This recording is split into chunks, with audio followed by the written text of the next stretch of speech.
कामयाब अफराद अपनी ख्वाहिश को पेश नजर रखते हैं, रुकावटों को नहीं। हर कामयाब शख्स के पास एक तकलीफ दे कहानी होती है और हर तकलीफ दे कहानी का अंजाम कामयाबी होती है।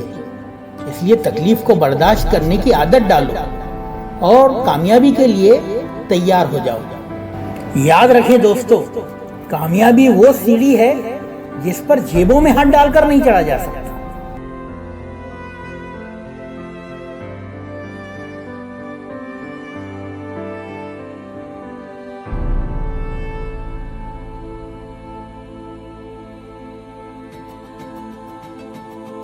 दोस्तों, अगर आप हाथ पर हाथ रखे अच्छे वक्त का इंतजार कर रहे हैं तो अच्छा वक्त भी टांग पर टांग रखे आपकी मेहनत का इंतजार कर रहा है।